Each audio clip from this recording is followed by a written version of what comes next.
Bismillahirrahmanirrahim. Assalamualaikum warahmatullahi wabarakatuh. Selamat pagi dan salam sejahtera untuk kita semua. Dengan memanjatkan puji syukur kita kepada hadirat Allah Subhanahu wa taala, perkenalkan, nama saya Abdul Alimun Utama, SPDI MPDI. Saya merupakan dosen tetap di Universitas Teknologi Sumbawa dengan bidang keahlian di Pendidikan Agama Islam. Dan saya berhome base pada Fakultas Psikologi dan Humaniora Universitas Teknologi Sumbawa. Melalui rekaman video ini adalah untuk memenuhi persyaratan sertifikasi dosen tahun 2025, yaitu pernyataan diri dosen dalam unjuk kerja Tridharma Perguruan Tinggi atau deskripsi diri PDD UKTPT, khususnya pada aspek bidang pengajaran. Dengan ini saya akan mendeskripsikan mata kuliah pendidikan agama. Mata kuliah pendidikan agama bersifat wajib bagi setiap mahasiswa S1 yang beragama Islam di semua lintas program studi di Universitas Teknologi Sumbawa. Adapun tujuan mata kuliah ini adalah untuk membekali mahasiswa dengan pemahaman dasar tentang agama, tentang ajaran agama Islam, serta menginternalisasikan nilai-nilai spiritual seperti akhlak, karakter, moral, etika, dan sikap ke dalam kehidupan sosial sehari-hari. Mata kuliah ini diajarkan pada mahasiswa semester 1 hingga mahasiswa semester 2 berdasarkan program studi masing-masing. Dan mata kuliah ini memiliki bobot 2 SKS.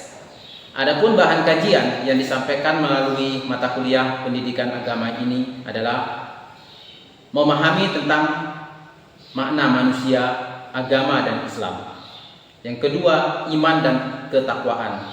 Ketiga, sumber hukum Islam. Keempat, manusia sebagai khalifah di bumi. 5, akhlak, konsep perilaku dalam Islam. Keenam, Kapita Selekta Pendidikan Islam di era Industri 4.0. Yang ketujuh, agama dalam pengembangan ilmu teknologi. Yang kedelapan, leadership dan entrepreneurship dalam Islam. Yang kesembilan, penyucian jiwa dalam Islam. Yang kesepuluh, membangun keluarga Islami. Kegiatan perkuliahan ini memiliki 16 kali pertemuan. Pertemuan pertama hingga ke-7 adalah kajian materi, dan pertemuan ke-8 ujian tengah semester. Kemudian dilanjutkan dengan materi pada pertemuan ke-9 hingga 15. Dan yang terakhir, pertemuan ke-16 adalah ujian akhir semester. Selanjutnya, CPL Prodi yang dibebankan pada mata kuliah ini adalah: yang pertama, bertakwa kepada Tuhan Yang Maha Esa dan mampu menunjukkan sikap religius. Yang kedua, menjunjung tinggi nilai kemanusiaan dalam menjalankan tugas berdasarkan agama, moral, dan etika. Ketiga, bekerja sama dan memiliki kepekaan sosial serta kepedulian terhadap masyarakat dan lingkungan. Keempat, mampu menunjukkan kinerja mandiri, bermutu, dan terukur. Selanjutnya, capaian pembelajaran mata kuliah atau disingkat dengan CPMK. Pertama, mahasiswa mampu menjelaskan ajaran pokok agama yang dianut secara benar dan kontekstual. Yang kedua, mahasiswa mampu menunjukkan sikap religius dan toleran dalam kehidupan kampus dan masyarakat. Ketiga, mahasiswa mampu menerapkan nilai-nilai ajaran agama dalam pengambilan keputusan pribadi dan sosial. Kemudian, metode pembelajaran yang digunakan. Dalam proses pembelajaran saya menerapkan kombinasi. Pertama, metode ceramah. Metode ceramah untuk memberikan pemahaman konseptual dan teoritis secara sistematis. Dan yang kedua, metode cooperative learning. Metode ini untuk meningkatkan interaksi antar mahasiswa melalui diskusi kelompok, studi kasus, dan refleksi nilai keagamaan secara kontekstual. Selanjutnya, evaluasi pembelajaran mata kuliah pendidikan agama didapatkan dari interaksi, penugasan, diskusi kelompok, ujian tengah semester, dan ujian akhir semester. Adapun bobot penilaian. Komponen penilaian pertama, kehadiran dan partisipasi aktif 15%, tugas individu atau kelompok 25%, ujian tengah semester atau UTS 20%, ujian akhir semester atau UAS 30%, refleksi nilai dan sikap 10%, dan total 100%. Selanjutnya, pustaka pendukung dalam pembelajaran pendidikan agama ini berdasarkan kajian materi masing-masing. Buku Abu Dinata tentang Kapita Selekta Pendidikan Islam. Kemudian ada buku Ahmad Farid, Tazkiyatun Nafas, Fikih Sunnah. Kemudian ada buku M. Mutahari, Manusia dan Agama. Kemudian juga beberapa buku lain tentang kajian hadis dan penafsiran Al-Quran. Berikutnya merupakan cuplikan proses pembelajaran yang saya laksanakan pada mahasiswa bioteknologi semester 2 secara tatap muka di ruang kelas. Selamat menyaksikan. Baik, selamat pagi semua. Pagi, Pak. Ya. Assalamualaikum warahmatullahi wabarakatuh. Waalaikumsalam warahmatullahi wabarakatuh. Pada pagi hari ini saya harap semua tetap menjaga semangat belajarnya. Ya, semangat. Semangat. Baik, kita mulai. Bismillahirrahmanirrahim. Alhamdulillahirabbil alamin. Wassalatu wassalamu ala Rasulillah wa ala alihi washabihi ajmain ma'dun. Pada pagi hari ini kita jangan lupa pula kita panjatkan puji syukur kita kepada hadirat Allah Subhanahu wa taala yang mana Dialah memberikan kita sebuah anugerah sehat dan waktu sehingga kita dapat berjumpa kembali untuk memenuhi kegiatan pembelajaran mata kuliah pendidikan agama. Kemarin kita sudah membahas tentang manusia sebagai Khalifah. Nah, jadi sekarang pada pertemuan ini kita bahas adalah akhlak sebagai konsep perilaku dalam Islam. Pada materi ini kita bahas apa itu akhlak. Akhlak itu adalah sebuah kebiasaan perilaku, ya, kebiasaan perilaku yang ada dalam diri manusia. Oke, akhlak ini diciptakan oleh perilaku itu sendiri. Ya, Imam Al-Ghazali, ingat Imam Al-Ghazali? Tahu?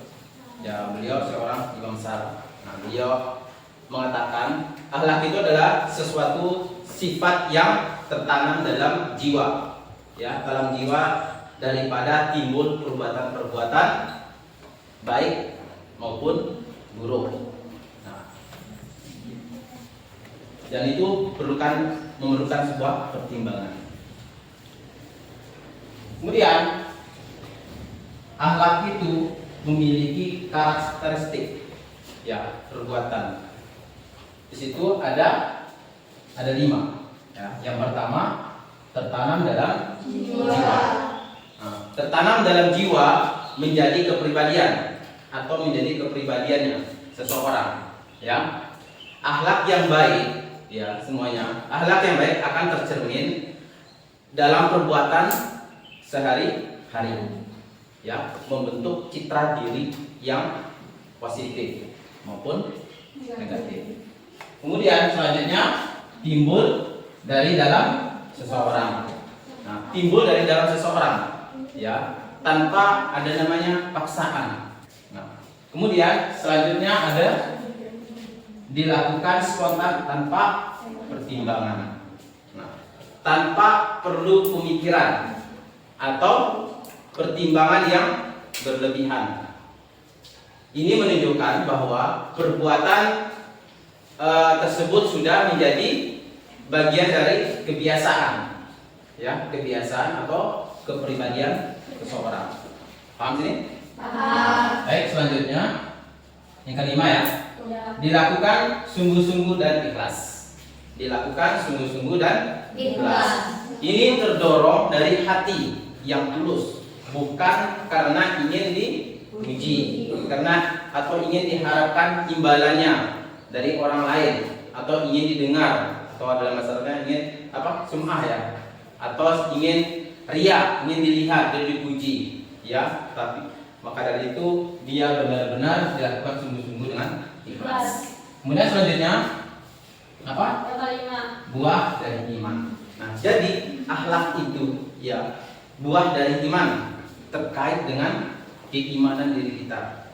Ya, kalau nggak ada akhlaknya seseorang itu, gimana dia akan berakhlak kepada Sang Pencipta? Paham? Alhamdulillah. Kemudian selanjutnya ada namanya tujuan dan sasaran. Tujuan dan sasaran akhlak. Pertama, mengarahkan manusia bersikap adil. Adil dalam mengelola potensi, ya, potensi rohania. Apa sih potensi rohania? Yaitu akal. Kemudian amarah atau godok. Kemudian ada nafsu. Kemudian yang kedua ada membentuk muslim yang bijaksana. Ya, maksudnya sini membentuk muslim yang memiliki sifat yang bijaksana. Yang kedua satria. Yang ketiga menjaga diri. Nah, selanjutnya di situ ada ruang untuk akhlak. Nah, yang pertama akhlak kita kepada Allah. Ya, maksudnya akhlak kita kepada Allah meliputi apa saja. Kita beriman kepadanya, mengimaninya, ya, dan mengibadahinya, ya, dan takut padanya, dan mematuhi semua aturannya, dan bersyukur padanya. Bersyukur atas apa diberikan pada kita. Kemudian selanjutnya adalah akhlak terhadap diri sendiri. Nah, seperti apa sih akhlak dalam diri sendiri? Menjaga jasmani dan rohani, dalam kesehatan tadi maksudnya ya. Kemudian meningkatkan kualitas kita. Apa kualitas kita biasanya? Nah, berarti kecerdasan, kemampuan, ya. Bagaimana kita menjadi manusia yang biasa menjadi orang luar biasa. Kemudian selanjutnya apa? Akhlak terhadap orang tua dan keluarga. Nah, akhlak terhadap orang tua dan keluarga artinya kita diminta untuk taat pada orang tua, tidak melawaninya, tidak mengatakan suatu perkataan yang tidak baik. Suatu perkataan saja enggak boleh. Di dalam Al-Quran mengatakan wala taqul lahuma uffin. Jangan mengatakan kepada keduanya dengan perkataan itu enggak boleh. Ingin sukses, ya, kita harus minta dukungan orang tua sebelum meminta dukungan orang lain. Ya. Karena doa orang tua itu lebih manjur daripada doa orang lain. Selanjutnya akhlak terhadap lingkungan. Nah, akhlak terhadap lingkungan ini merupakan sikap perilaku terpuji, ya, yang mencerminkan tanggung jawab dari rasa syukur manusia terhadap alam dan segala isinya yang Allah ciptakan untuk kita, ya. Di sini kita diminta juga menjaga lingkungan, bagaimana lingkungan itu asri, bagaimana kita bisa merawatnya supaya tetap dipandang indah, ya. Karena dengan lingkungan, ya, manusia tetap hidup dengan lingkungan, baik alam yang tumbuh-tumbuhan yang hidup di sekitar kita, ya. Dan tidak boleh kita mengeksploitasinya atau membabat hutan, ya, atau mengundulinya, atau juga buka pertambangan yang liar misalnya, itu nggak boleh. Semua harus ada aturan mainnya, ya. Selanjutnya ada pembagian akhlak. Pembagian akhlak itu ada dua. Pertama mahmudah dan mazmumah. Ya, mazmumah adalah tercela. Yang kedua mahmudah, dikatakan terpuji. Ya. Dua akhlak ini, ya, akan timbul dalam diri seseorang melalui beberapa faktor. Ya. Pertama, faktor internal. Maksudnya internal dari dalam diri kita sendiri. Apa saja naluri kita, ya, naluri atau insting. Terus tabiat. Tabiat kan dari dalam diri kita sendiri kan, ya, dibawa dari sejak lahir. Kemudian karena keturunan, ya, dari orang tua menurun kepada anak. Ada sebuah peribahasa, buah tidak jauh dari pohonnya. Kadang sifatnya orang tua kadang terturun pada anaknya. Makanya dari sekarang kita menumbuhkan rasa sikap atau akhlak yang baik agar keturunan kita itu mengikuti apa yang dicontohkan oleh orang tua. Kemudian kehendak, ya, kehendak, kekuatan yang menggerakkan perbuatan, ya. Oke, baik ke situ. Kemudian tadi internal, ya. Kemudian ada dari eksternal, ya, eksternal dari adat atau kebiasaan. Adat kebiasaan timbul dalam diri kita itu sendiri, ya, timbul di sini karena ada namanya apa namanya? Ada stimulus dari sebuah lingkungan, ya, lingkungan. Makanya ada kebiasaan timbul dari kebiasaan dalam lingkungan, ya. Kebiasaan manusia itu misalnya suka setiap tahunnya atau setiap bulannya sering mengadakan sedekah masjid, misalnya, ya, jamaah masjid setiap hari Jumat. Biasanya sering gitu, ya, di wilayah Sumbawa, ya, sedekah. Itu juga merupakan sebuah adat kebiasaan yang baik. Maupun ada pun masalah tercela, ya, mungkin pembegalan kayak di Jawa itu ada kampung itu suka membegal, gitu. Saya nggak perlu sebut nama daerahnya, ya, membegal. Memang sering terjadi dan banyak pelaku di wilayah tersebut, ya. Kemudian hanya beberapa daerah lain. Jadi karena kebiasaan lingkungan, ya, dia nggak pikir nyawa manusia, dia nggak pikir dosa maupun apa haramnya. Nah, baik, gitu, ya. Kemudian selanjutnya eksternal pendidikan. Nah, dulu pernah saya menjelaskan tentang manusia itu apa, manusia itu masih ingat? Ya, manusia adalah manusia terlahirkan dalam keadaan suci atau fitrah, dan pendidikanlah yang mengubahkan dia menjadi manusia yang konkret. Masih ingat, ya? Itu materi pertama kita tentang apa itu manusia, agama, dan apa? Islam. Paham jadi semua? Insyaallah. Kiri dan kanan? Paham. Alhamdulillah. Jika kalian sudah paham, ya, saya ingin memberikan tugas pada kalian, yaitu tugas diskusi kelompok.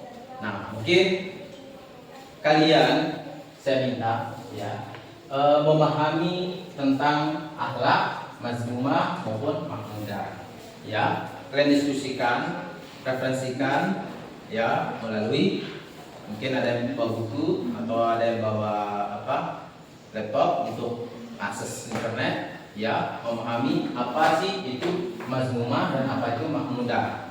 Nah, di sini saya hanya memaparkan secara bahasa saja, ya, secara makna, ya. Kemudian secara bahas apa, kalian memaparkan secara istilahnya, ya, makna secara luasnya, ya, apa itu sifat tercela, ya. Kemudian sifat tercela hubungan erat dengan keburukan, begitu juga yang apa, yang terpuji hubungan dengan akhlak yang terpuji. Kemudian dampak sifat tercela itu baik personalnya bagaimana maupun sosialnya, dan berikanlah contoh. Paham? Nah, langsung saya bagi kelompok ini sebagai kelompok pertama dan ini kelompok kedua. Dan ini akan membahas tentang topik yang mana? Tercela, terpuji. Yang pertama sih terpuji, ya. Beda. Apa yang kedua jadi tercela. Bukan berarti kalian jadi orang tercela, ya. Ini hanya memaparkan sebuah tugas. Oke? Saya tunggu berapa menit? Ya? 10 menit saja, siap? 15 saja, ya? Supaya ada waktu dan bisa lebih maksimal. Oke, dari sekarang saya minta untuk mengerjakan. Silakan. Baik, kita sudah memasuki waktu 15 menit. Kelompok 1 pertama, siap? Siap? Siap. Kok lemes sih? Siap. Siap. Kan terpuji. Nah, nomor 2. Siapa? Tercela. Siap. Oke. Saya minta siapa yang mau memaparkan? Silakan ke depan. Silakan. Ya.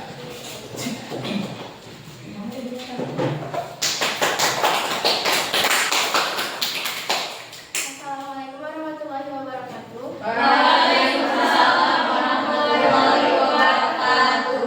Baik, di sini saya akan menjelaskan mengenai akhlak mahmudah atau sifat terpuji. Di mana sifat terpuji ini adalah perilaku atau sifat yang melekat dalam diri manusia yang dapat mendatangkan kesenangan, mempunyai nilai kebenaran dan mendatangkan rahmat.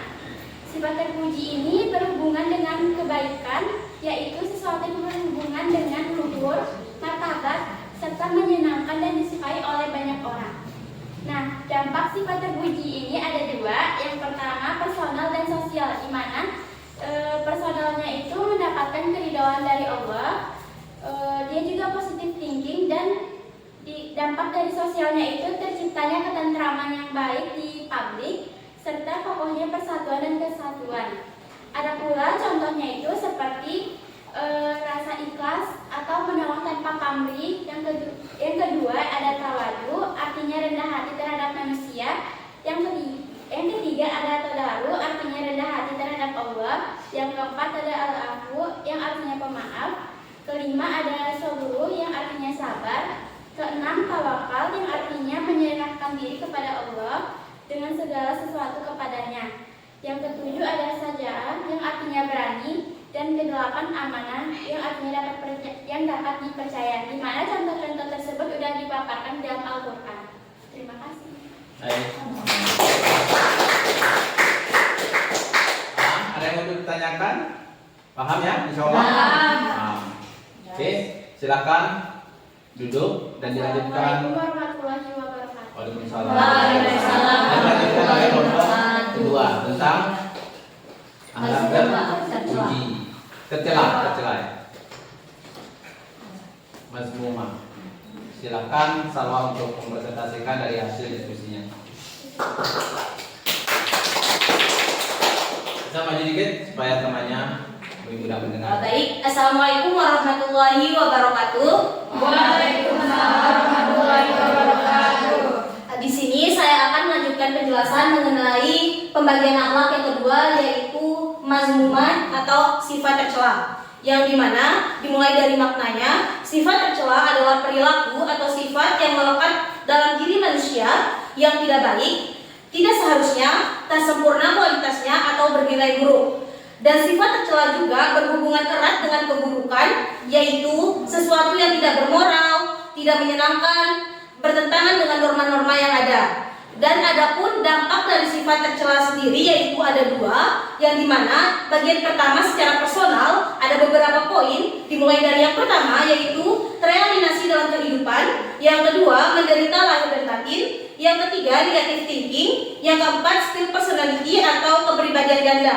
Dan dalam bidang sosialnya ada beberapa poin, yaitu yang pertama terjadinya permusuhan, yang kedua persaingan tidak sehat dalam masyarakat, yang ketiga mengganggu kebutuhan publik, dan yang keempat sumber kejahatan sosial. Dan ada beberapa contoh dari sifat tercela sendiri. Dimulai dari yang pertama ada ria, yang artinya ingin dipuji orang lain. Yang kedua takabur, atau artinya sombong atau membanggakan diri sendiri.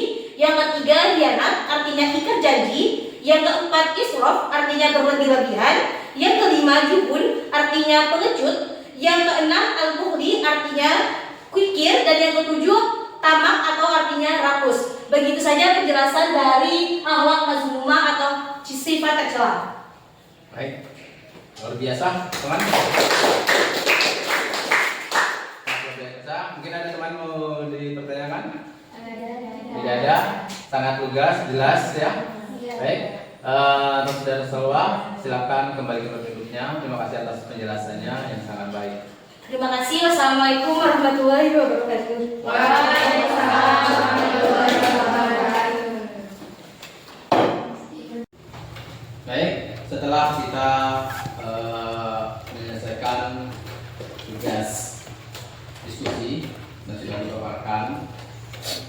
lebih tidak ada yang bertanya ya, karena sudah paham.